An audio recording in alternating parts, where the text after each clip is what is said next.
The National Democratic Congress this weekend launched its 2016 manifesto, pivoting it around 4 thematic areas, including putting people first. But the new Patriotic Party has sharply criticized the NDC for making unfulfilled promises. Addressing a press conference a while ago, the NPP's policy advisor, Boache Jakon, pointed out the NDC has failed on its major promises, including the fights against corruption and improving the living conditions of Ghanaians. We'll speak with Joseph Akable, our man who's been monitoring events right now. Good evening to you, Joseph Akable.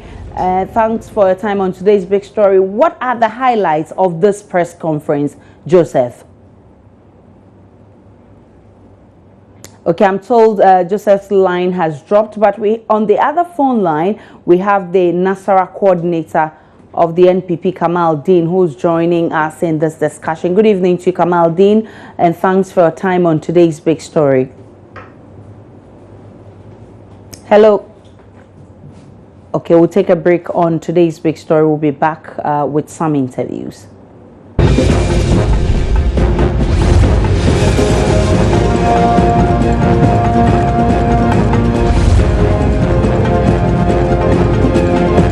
This is today's big story. My name is Aisha Ibrahim. Now, Kamal Dean, who is Nasara coordinator of the New Patriotic Party, joins us via phone. Good evening to you, Kamal Dean. Yeah, good evening. You accuse the NDC of losing in the fight against corruption, and for that matter, breaking their promise to fight corruption. The NDC says the erstwhile NPP government is the most corrupt ever in the history of Ghana. What justification does the NPP have to accuse the NDC for something that they have also been accused of? Well, let me say a very good evening to your cherished viewers and listeners once again. If the NDC says that our administration, which of course Ghanaians decided to take out and replace with the NDC's government, is the most corrupt, I guess they really do not know what they're talking about. The point is, let's even go by the fact that it's the case, or let's even go by the point that what they are positing is the case. If Ghanaians had actually reposed vote of no confidence in us and took us out of government, gave the mandate of this country to you to govern. From 2009 till date, what is the story in terms of corruption? If you go to Transparency International, it is always cautioning or admonishing the government towards some actions or inaction that they have taken, which of course to them completely points at corruption. In 2012, what caused the deficit of our economy to rise to almost 12%?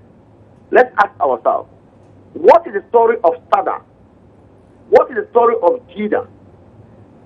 What is the story of SUBA and all those actions or inactions of government that have actually gotten this country or caused this country to lose several millions of dollars, to the extent that a judge at the apex court of the land will say that there is some looting and sharing in the system. So for me, the moral right of the NDC to say that in the next government, should Ghanaians give them the mandate again, they are going to fight against corruption vigorously. It is completely missing. They don't have it. Their own founder, President General, did say that appointees of this government, their current administration, 60% of them are thieves. Now, if thievery is witness, what does that point to? It points completely to what we call corruption, nepotism, favoritism, and all sorts of things in your government. So for me, they should tell Ghanaians the story that we want to hear. Tell us what you have done from 2009 to 2008 in terms of fighting corruption, and stop promising us, the future. when in fact the president is in your hands and you cannot even tell us what the status quo is. Kamal Dean, I have you hold because I have the Deputy General Secretary of the NDC on the other phone. Good evening to you, Mr. George Lawson. Good evening. Now, the MPP says, from your track record, Ghanaians must not take you serious. Reason being, you've made lots of promises in the past and have broken those promises. Thank you very much. Our promises are dead on pay. If we promise and we don't, some we didn't promise, but we did. Again, I think I heard, I think they were speaking because of the Supreme Court. Supreme Court just said, take, loot, and share. I don't know whether it's good, but that man was their former chairman. So what do you expect from him? It was only one single person who said so, because he knows how to create, loot, and share. He knows it because he's been part of it before. But again, Ghanaians must listen to us. We have done some things that we didn't even promise. We did it. The Kwame interchange, we never promised it. The Katwa interchange, we never promised. We did it. But Ghanaians are holding you account of what you actually promised. Have you fulfilled them? We've not fulfilled all, and the president has been very candid enough. He did an honest, truthful, he did it honestly and in a candor manner. Telling Ghanaians, yes, we've done stuff, but we finished in a second term. So the president has admitted that. The NDC promised employment in the 2012 manifesto. How many employments have you created and how many unemployment situations do we have now? What's the rate? Thank you very much. Are you saying from 2012 up to date, there hasn't been any employment? We need you to tell us. Both private and public? Are you saying so? I don't have the figures. If I have the figures, yes. Are you saying we've not created any employment since 2012 up to date? It's something that is not possible, both in the private and then public sector. Because the private sector, we need to create an enabling environment for them to, yes. Mr. Lawson, the infrastructure or whatever, buildings springing up, is it not job creation? The MPP says that you have actually failed in the fight against corruption. They say you have failed to sustain the stable economy you inherited from the NPP. They say you have failed in creating employment for the Ghanaian youth. And the list goes on. Thank you very much. In terms of corruption, the former NCC director, Larry Dean, may so rest in perfect peace. David Annan, Chris Akume, when they raised the red flag, saying there was corruption, the same NPP people, they jumped on them. Today, they've been vindicated. Larry Dean will be laughing in his grave, I'm sure. The same NPP. They were there, national service, that corruption there was there. But under the leadership of His Excellency John Drum, that has been what? Unraveled. The mysteries and all these things. People are before the law court, monies have been retrieved. And then when you come, look at the accountant general. Today, when you are employed, due diligence is done so that you don't pay people who do not work. So, for this thing, in terms of corruption, we have done. Their leader, former leader, said corruption started from Adam. But President Mahama has never said so. He said he's going to fight it. And together, I think all Ghanaians must join hands. It beholds Ghanaians to join hands to fight this canker in our system. The MPP makes particular reference, Mr. Lawson, to the bus branding saga. It makes particular reference to the issue regarding some 51 million in the hands of one person, who is Mr. Woyomi, and the list goes on. And that's the reason, the justification the NPP thinks the NDC has failed in fighting corruption. Thank you very much. I think they've forgotten that we are under a democratic dispensation where the rule of law must be followed, must be allowed to. Are you saying we are under a dictatorial or authoritarian or totalitarian regime where somebody does something? Those are before the law court. Are they saying the president should circumvent the law or should rather decide to interfere in the judicial process? Is the bus branding saga also before court?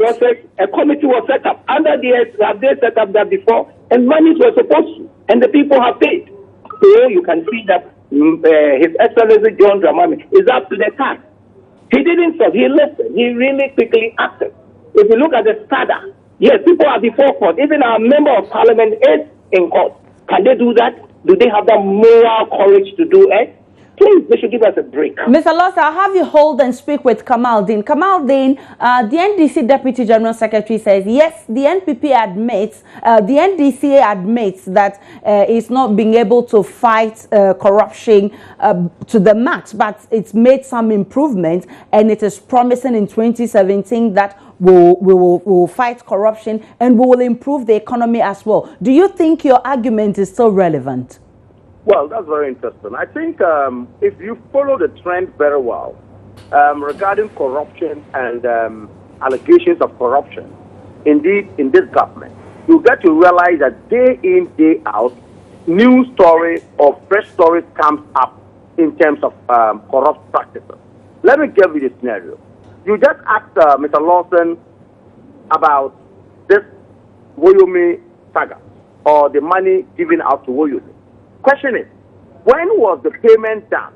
It was during Professor Atamal as the President of the Republic of Ghana, may he rest in peace. Now, fast forward. When did the bar branding saga happen? It's fresh in our mind. Not too long ago. To the extent that a whooping 3-point-something million Ghana cedis plus, okay, was used to actually say we were branding a bar or some bar. Sort of. Only for us again to wake up to a point where the government of the day will say, in fact, I think we're setting up a committee to look at it. Let's find out if it's too much. Let them bring part of the money. This, to me, is a joke. What thinking went into it? What preparation went into it? What sort of due diligence did they do? So is it a case where we have people to sit in, man the affairs of this country, and then they go take up the affairs of this country only to create a mess for us and say we are calling it back to look at it and then go forward? Is that what it means? Now the point is, Mr. Lawson says that if I said create, loot, and share, it was only espoused by a former chairman of our party. I'm not running away from the fact. What if the president, the founder of NDC, of which he is the Deputy General Secretary today, say that 60% of appointees of their government are thieves and that they're looting this nation and that they don't have the moral right to govern? What is he saying to that? Is he also an man? Let's get serious here. This nation is being milked of its hard-earned resources. The pillage is just too much. And we're talking about this. Let's put measures in place. Nana Addo Dankwa Akufo-Addo has said that he is going to ensure that should the mandate be given him, an independent prosecutor sits in place, the law would have to be looked at, and an independent prosecutor will come up, devoid of interference from government, to ensure that whoever dips his hands or her hands in the nation's profit would actually be dealt with by the law or according to the law. That is the measure that we put in place. Come on, let me pick one thought from Mr. George Lossing. Our time is running. Mr. George Lossing, the NPP, you've heard Kamal Dean, and the NPP says that, and because of all of these, the NDC's 2017 manifesto, 2016 manifesto is just a prank to dupe Ghanaians. Calling the kettle black. The Pope calling the kettle black. What did they do? The Flagstaff House, were they able to account for us? What and whatever? Did they account? What was that? What did they account? Was it accounted properly? Other things that they did. Today it's haunting them. So they want to throw dust into the eyes of the good people of this country.